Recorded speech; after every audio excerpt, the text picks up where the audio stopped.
पटना से चल के दिल्ली आ चुके हैं और आप पटना का वोट कटवाना चाह रहे थे, तो आप एक पत्र लिख सकते हैं। अब उस पत्र के ऊपर कार्रवाई हुई, आपने सही जगह भेजा, नहीं भेजा, और आपका वहाँ वोट नहीं कटा। आप दिल्ली आ चुके, आपका यहाँ नया मतदाता सूची में नाम आ गया, आपके पास एक नया एपिक नंबर है। तो 2003 से पहले चूंकि तकनीकी सुविधा अवेलेबल नहीं थी, तो इस तरह के बहुत लोग जो माइग्रेट कर कर के अलग अलग जगह गए, उनके नाम कई जगह आ गए। फिर एक ये सवाल उठा कि फिर उसको आज की तारीख में तो वेबसाइट है, कंप्यूटर है, उसको आप सेलेक्ट करके हटा सकते हैं। लेकिन वही मैं बात आपको बताना चाह रहा था, चुनाव आयोग मतदाताओं के साथ चट्टान की तरह खड़ा होता है।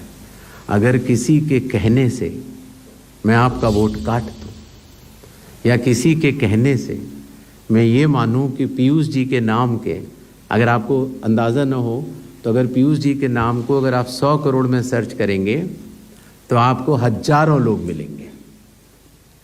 अब कौन से पीयूष जी का नाम काटा जाए, कौन से पीयूष जी दो हैं ये? तो अगर इसको जल्दीबाजी में किया जाएगा तो किसी भी मतदाता का नाम गलत कट सकता है, आपकी जगह किसी और का कट जाए।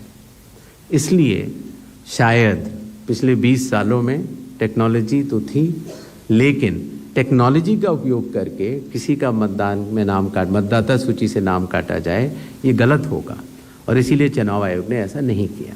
और इसकी या तो व्यक्ति खुद कर सकता है तो कोई आपत्ति नहीं है, और या फिर स्पेशल इंटेंसिव रिवीजन के जरिए जब ये एन्यूमरेशन फॉर्म बनेगा तो पीयूष पांडे जी के पास ही फॉर्म पहुंचेगा। अगर उनके पास दूसरा फॉर्म पहुंच जाएगा तो एक ही पे दस्तखत करेंगे और डुप्लीकेट वोट की समस्या का निदान हो जाएगा।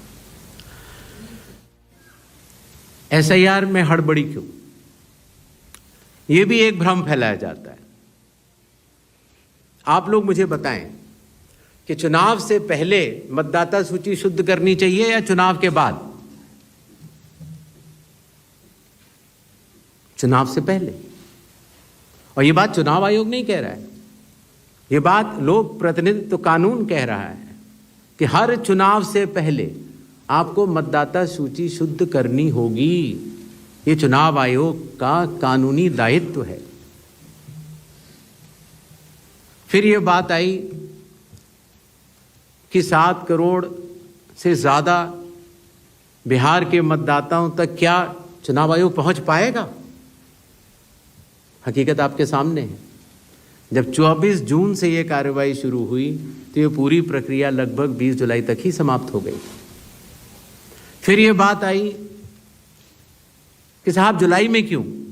उस समय मौसम अच्छा नहीं होता। तो आपकी जानकारी के लिए मैं बताना चाहता हूं कि बिहार में इसके पहले भी 2003 में एसआईआर हुआ था और उसकी तारीख थी 14 जुलाई से 14 अगस्त, और तब भी सफलतापूर्वक हुआ था। और इस बार भी सफलतापूर्वक सबके एन्यूमरेशन फॉर्म्स वापस आ गए। एक और सवाल पूछा गया कि माननीय सुप्रीम कोर्ट के कहने से हम लोगों ने ये मशीन रीडेबल फॉर्मेट क्यों दिया? माननीय सुप्रीम कोर्ट ने ये स्पष्ट कहा है कि हर जिले की अलग वेबसाइट बनाई जाए और हर जिले की वेबसाइट पर एपिक नंबर से सर्च होने वाली सूची रखी जाए। और आपको ये जानकर हर्ष होगा कि 56 घंटों के अंदर चुनाव आयोग ने उसका अनुपालन किया है और हर जिले की वेबसाइट की सूची आप सबको जो फोल्डर दिया गया है उसमें है, आप भी सर्च कर सकते हैं। जहां तक आपके पास जो फोल्डर दिया गया उसमें एक वो भी मिनट्स मौजूद है 20 जुलाई के, जहां पर अगर आप खोलेंगे तो उसमें आप पाएंगे कि हर बूथ पर booth level officer, booth level agent, sarpanch सबने मिलकर ये दस्तखत करके सूची बनाई कि ये लोग मृत पाए गए हैं, उनका एपिक नंबर भी है, उनका नाम भी है और ये लोग स्थायी रूप से स्थानांतरित पाए गए हैं उनका नाम भी है, और इन लोगों का इन्यूमरेशन फॉर्म या इन लोगों का नाम एक जगह से ज़्यादा है वो भी है। आप उस सूची को देखें। तो ऐसा नहीं है कि चुनाव आयोग ने ये लिस्टें साझा नहीं की थी, लेकिन चूंकि इसका अंतिम निर्णय अभी ईआरओ ने नहीं लिया था, इसीलिए ये सूचियां राजनीतिक दलों को दे दी गई थी। और कुल मिला के जिन लोगों के इन्यूमरेशन फॉर्म नहीं आए, वो 1 अगस्त को जब ड्राफ्ट लिस्ट दी गई थी राजनीतिक पार्टियों को, वो भी दस्तावेज आपको दिए गए हैं जिसमें कि हर पॉलिटिकल पार्टी ने साइन करके ये लिस्ट ली है, जिसमें कहा है कि ये वाले नाम तो आ चुके हैं प्रारूप सूची में और ये वाले नाम नहीं आए हैं।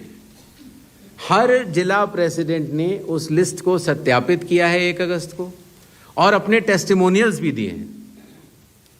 तो ये सूचना और भी लोगों तक पहुंचे, आप तक भी पहुंचे। चुनाव आयोग तो पारदर्शिता का स्वागत करता है और ये बहुत ही अच्छी बात है। शायद इससे अगर कुछ लोग जो छूट गए हों, अगर वो नाम दे पाएं, तो चुनाव आयोग का तो नारा है हर पात्र मतदाता को सूची में लाना है और हर अपात्र मतदाता को सूची से हटाना है। तो उस उद्देश्य में ये हमारी मदद कर रहा है। एआई और डी फेक हमारे लिए वास्तव में चुनौती है। अभी कल किसी एक ट्विटर हैंडल पर एक एआई जनरेटेड वीडियो थी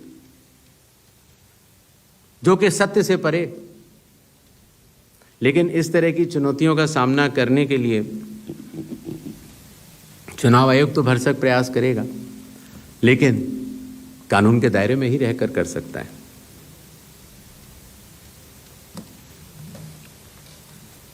एक और सवाल आया था कि आखिर चुनाव आयोग पात्रता की जांच क्यों कर रहा है। संविधान के अनुच्छेद 326 में हर मतदाता की पात्रता स्पष्ट रूप से लिखी गई है और वो पात्रता ये कहती है कि मतदाता सूची में नाम आने के लिए सिर्फ भारत के नागरिक और 18 वर्ष की आयु पूरे कर चुके व्यक्ति ही पात्र हैं। रेजिडेंसी लॉज भी हैं जो कि अलग कानून में बनते हैं, जो कि ऑर्डिनरी रेजिडेंट हैं, या कोई व्यक्ति जो संविधान या किसी कानून के अनुरूप उसको वर्जित किया गया है चुनाव लड़ने के लिए, उनका नाम नहीं आ सकता। तो आर्टिकल 326 जो कि चैप्टर इलेक्शंस के अंदर आता है, जो कि हम यहाँ पर आपके समक्ष बैठे चुनाव आयोग की एक संवैधानिक जिम्मेदारी है, हम उसको निभाने के लिए पात्रता की जांच कर रहे हैं।